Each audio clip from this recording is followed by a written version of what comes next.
Assalamualaikum warahmatullahi wabarakatuh. Sobat RH sekalian, jumpa lagi kita di channel yang keren ini. Keren cadas. Ya, Sobat RH sekalian, saya dalam perjalanan pulang ya,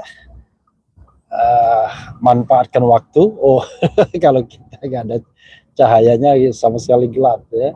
Tapi yang paling penting Sobat RH sekalian, suara sayanya jelas ya. Oke, ini ada berita yang menarik, yaitu soal Presiden Jokowi yang bicara mengenai kriteria pemimpin. Kalau saya baca-baca, loh ini mengarahnya kepada Anies Baswedan sebenarnya. Oke ya, selalu dia sebutkan soal berani, ya, tapi ada tiba-tiba dia menyebutkan yang tidak sekedar mau kenikmatan istana dan lain sebagainya. Wah ini Anies banget ya, yang berani apa istilahnya, berani untuk mencari resiko ya di luar mainstream kekuasaan. Nah, itu yang paling penting. Kalau dia tidak berani di luar mainstream kekuasaan, dia nggak akan kuat. Oke, coba kita bacakan ya. Setelah baca nanti kita bahas tuh. Sambil atau baca sambil bahas. Sebagaimana dilansir CNN Indonesia, Jokowi beberkan tipe pemimpin yang terlarang buat dipilih. Ya, opositnya yang harus dipilih kan begitu. Jakarta, CNN Indonesia, Presiden Joko Widodo Jokowi mengatakan Indonesia membutuhkan sosok pemimpin nasional dengan nyali besar, terutama dalam menghadapi potensi tekanan negara-negara besar. Mengenai pemimpin yang kita pilih ini, hati-hati memilih pemimpin. Tantangan ke depan itu bukan semakin ringan, tapi semakin berat karena dunia yang tidak sedang baik-baik saja, tuturnya dalam acara konsolidasi nasional jaringan relawan alap-alap Jokowi di Sentul International Convention Center. Lagi-lagi ya, Presiden Jokowi menggunakan fasilitas negara untuk berbicara yang bukan acara kenegaraan. Kan tidak mungkin dia sebagai presiden ketika bicara di konsolidasi nasional jaringan relawan. Berarti dia berbicara sebagai Jokowi atau sebagai calon presiden, entah calon presiden kapan ya, mungkin calon presidennya hitung mundur, yaitu 2019. Oke, tantangan-tantangan itu mencakup perang, perubahan iklim, hingga krisis pangan. Dibutuhkan pemimpin yang memiliki keberanian, dibutuhkan pemimpin yang memiliki nyali. Jangan dikertak negara lain sudah langsung ciut, cetus Jokowi. Kira-kira kita berani nggak ya? Berani nggak kita menolak investasi Cina? Berani nggak kita mengusir TKA-TKA Cina yang sudah terlalu banyak di Republik ini? Jangan kita digugat misalnya oleh Uni Eropa, WTO, Organisasi Perdagangan Dunia, kita jadi grogi. Kalau itu sih biasa aja, tidak ada ancaman fisik dan perangnya.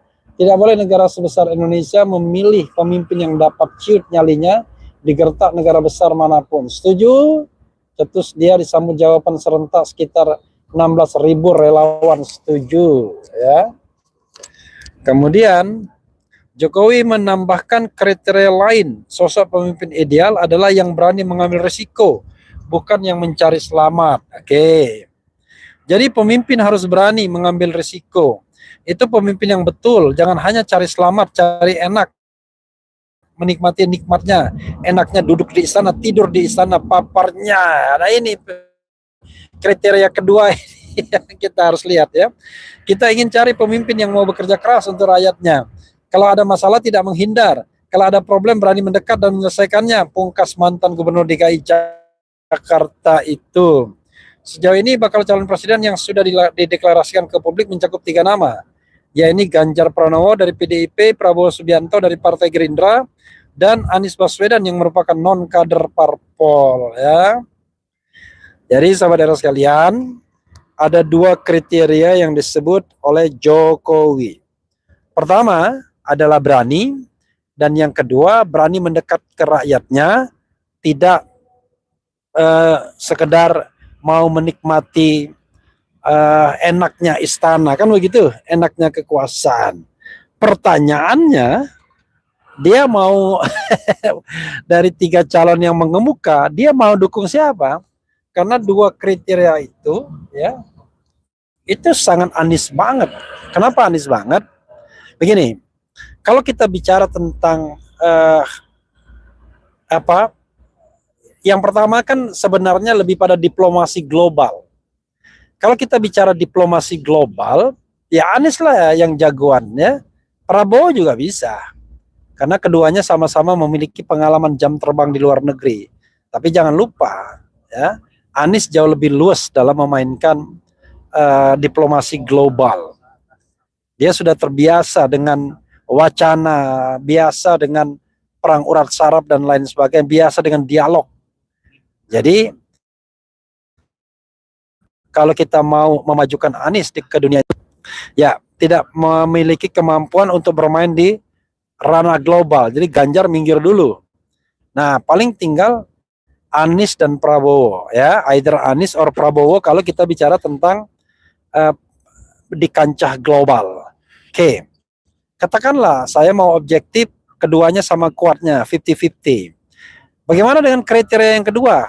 Mendekat ke rakyat, tidak menikmati istana, ya, berani mengambil risiko, ya Anies lah orangnya. Ya kan? Karena satu-satunya yang berani mengatakan tidak kepada Presiden Jokowi hanya Anies, yang berani tidak di-endorse, maju dengan keyakinannya sendiri, kan begitu. Dan hanya Anies yang dari luar partai politik, ya kan? Jadi saudara sekalian, secara tidak sadar Presiden Jokowi sedang mendukung Anies, sedang mempromosikan Anies Baswedan kalau mengatakan pemimpin yang tidak menikmati istana. Kita lihat kesalahan Prabowo yang utama adalah, termasuk Ganjar, ketika mau berperang justru minta restu, gandulin incumbent. Nah, ini menurut saya justru memperlihatkan ketidakberanian keduanya untuk stand atas nama dirinya sendiri, tidak atas nama, katakanlah, atas nama presiden incumbent. Jadi beda sama Ganjar dan Prabowo yang ya secara sadar mereka berusaha memobilisasi pendukung-pendukung Prabowo. Jadi kalau kita bicara keberanian, ya, tidak menikmati kekuasaan istana, ya Anies lah orangnya yang bisa kita andalkan sesungguhnya. Jadi dalam konteks ini justru Presiden Jokowi itu sedang mendukung Anies Baswedan. Kalau dia menyebut berani, tidak takut ditekan dunia internasional. Yang kedua, tidak menikmati kekuasaan istana, berani mendekat kepada rakyat. Saya kira Anies jauh lebih lebih visible, lebih mungkin, lebih possible, lebih mungkin dibandingkan 2 calon lainnya. Kalau kita bicara tentang global politik, jangan lupa Anies paham global politik karena tesis dia soal global politik. Ini orang yang tidak tahu, ya, coba lihat tuh. Saya baca, oh ternyata global politik itu tesisnya dia. Jadi jangan kira dia tidak paham global politik seperti yang dikatakan Rocky Gerung, ya, mengenai pertahanan dan lain sebagainya. Anies paham pastinya. Ya, soal kemudian kesempurnaan, ya itu kan nanti bisa dibantu oleh pembantu-pembantunya. Itulah pentingnya tim, ya kan. Jadi the A-team, dia cari orang terbaik di bidangnya masing-masing, dan yang paling penting orang itu committed, ya, tidak korup, punya integritas dan lain sebagainya dan lain sebagainya. Sobat Era sekalian, coba kita lihat komentar Sobat Era terkait dengan topik ini. Menarik, ya. Berkali-kali Presiden Jokowi mengatakan pemimpin yang berani, merakyat dan lain sebagainya. Dia secara tidak sadar sesungguhnya ingin mengatakan dirinya, ya kan, yang dianggap berani di dunia internasional. Tapi kan tidak ada track record juga yang menunjukkan Presiden Jokowi adalah presiden yang berani di dunia internasional. Justru ketika sidang umum PBB selalu absen dia. Karena ya menurut saya punya keterbatasan Presiden Jokowi untuk bergaul di dunia internasional. Dua hal mungkin, karena wawasan globalnya, dan yang kedua kemampuan berbahasanya. Jadi mungkin dia lebih menghindari untuk bermain di kancah global dan cukuplah di dalam negeri. Nah, Anies tidak akan mengalami kesulitan bermain di kancah global, ya. Bahkan dia pernah menjadi panelis di BBC ya bersama dengan pemimpin negara lain, sehingga dia disangka sebagai Prime Minister of Indonesia. Jadi itu ya sobat era sekalian, hati-hati kalau menyebut kriteria kepemimpinan, jangan-jangan justru akan tidak produktif bagi calon yang di-endorse. Karena calon yang di-endorse itu adalah calon yang dalam tanda kutip tidak berani, karena masih mengharapkan blessing dari incumbent. Kalau dia tidak mengharapkan blessing dari incumbent dan berani bertarung sendiri, nah itu baru hebat, ya kan? Tapi kalau berharap blessing dari incumbent untuk bertarung, ya gawat. Apalagi berharap bahwa kekuasaan menggerakkan resourcesnya untuk memenangkan. Wah, itu tambah gawat lagi. Tentu kita tidak ingin pemimpin seperti itu. Kita ingin pemimpin yang percaya diri, mampu memenangkan pertarungan, bukan karena ada invisible hand. Ya, mampu menang tanpa melakukan praktik-praktik curang, money politics dan lain sebagainya, apalagi menggerakkan state aparatus untuk katakanlah memenangkan pertarungan di Pilpres mendatang. Jadi sahabat era sekalian, hati-hati ya kalau kita menyebut kriteria pemimpin yang bernyali, yang berani, yang kemudian mendekat kepada rakyat.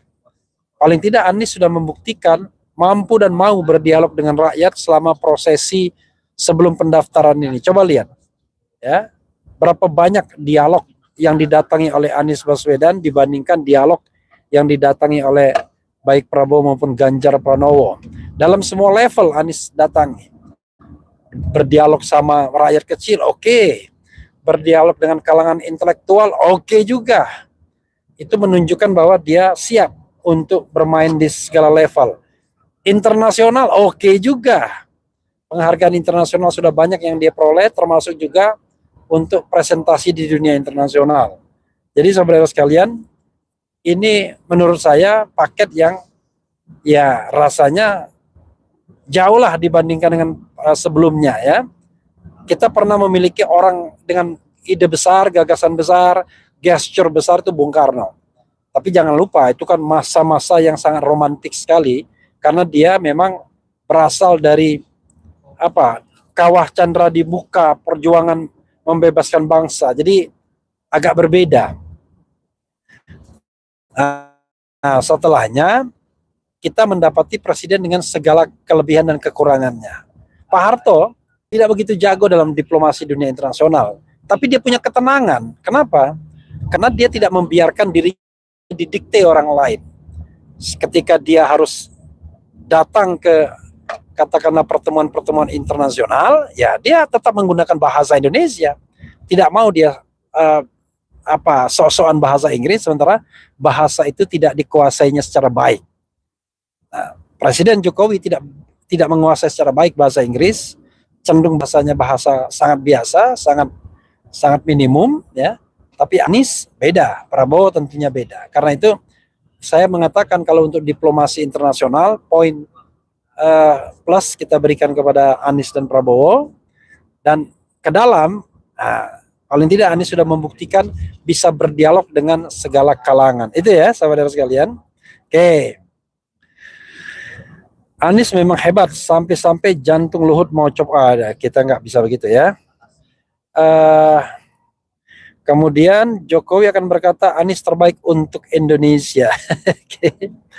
Kemudian Jokowi ngomong A artinya B, ngomong C bisa jadi maksudnya Z, presiden yang sulit dipercaya. I don't know exactly. Pada saatnya Jokowi akan berkata Anies terbaik untuk Indonesia. Amin is the best. Kemudian pada Hus, jangan bawa-bawa ijazah palsu, nggak enak ada cebong, oke. Eh, Kemudian insya Allah Anies nyungsep oke. Ya reguel ya seperti biasanya. Mantap, pemburu C selalu ada ya. Pada saatnya oke, apalagi nih, PKS menang, Anies presiden. Hati-hati dengan terjebak sama Mukdi, dia mencari perlindungan setelah lengser. Oke. Cebong bawa ikut bayar utang kereta enggak ya? Eh, Bokepisme jangan sampai dilupakan, bahaya tuh bang. Oke.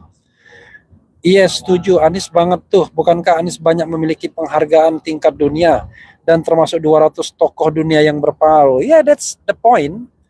Jadi kalau kita bicara mengenai penghargaan dunia, diplomasi dunia, forum dunia, dan jangan lupa Anies mendapatkan segala hal tersebut uh, sebelum dia menjabat. Jadi if you are a minister misalnya, and then you receive penghargaan misalnya, ya wajarlah. Tapi kalau seandainya Anda bukan siapa-siapa, hanya akademisi misalnya, atau hanya orang biasa bisa mendapatkan itu, atau sudah pensiun dari jabatan bisa mendapatkan itu semua, itu Anda artinya recognize ya. Anda jadi award yang Anda dapatkan itu award yang memang betul-betul berharga, bukan award-awardan. Award-awardan itu biasanya karena menghargai jabatan. Mereka ngumpul-ngumpul di gelanggang sedang hitung-hitung centeng. Maksudnya apa ini? Anies paket lengkap. Ngomong pakai teks selalu blunder. Jokowi akan dihormati jika dukung Anies. Saya nggak setuju ya. Jokowi tidak boleh dukung siapapun. Paling baik. Jadi maksudnya adalah ya dia tunjukkan netralitasnya saja. Karena harus memberikan sebuah pembelajaran agar pemilu itu memang bisa dilaksanakan secara baik.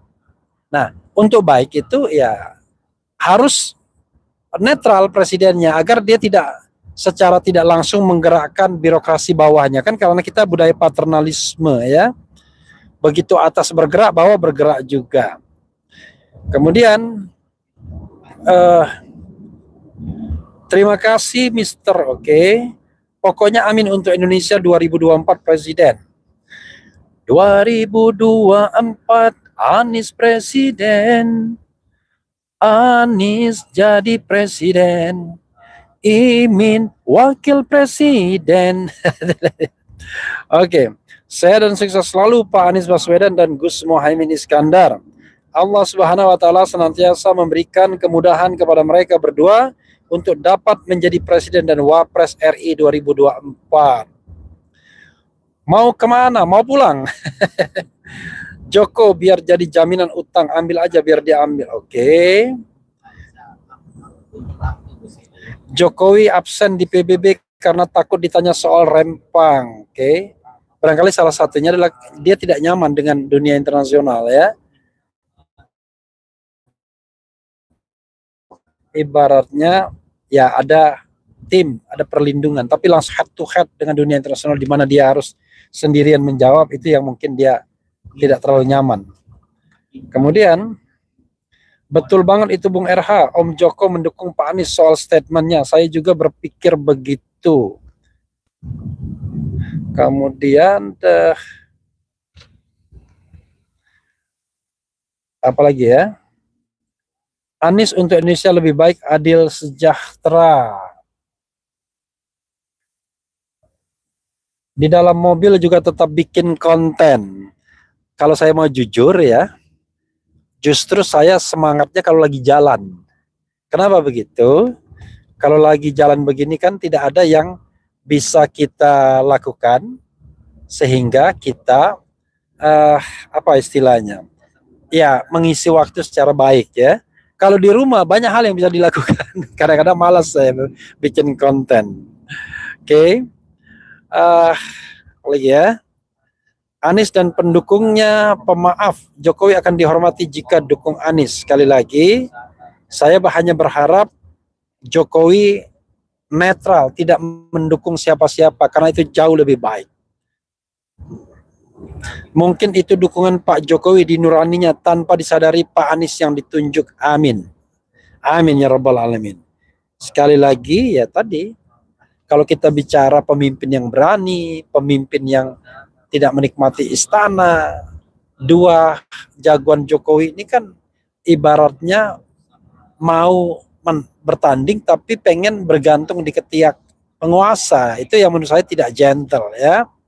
Oke, saudara sekalian, mudah-mudahan pemilu kita berlangsung secara baik, secara gentle.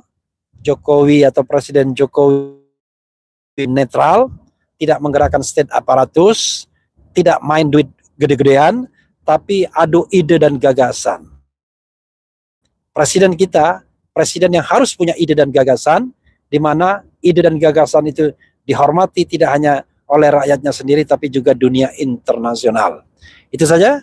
Wassalamualaikum warahmatullahi wabarakatuh. Cia, keren, caras.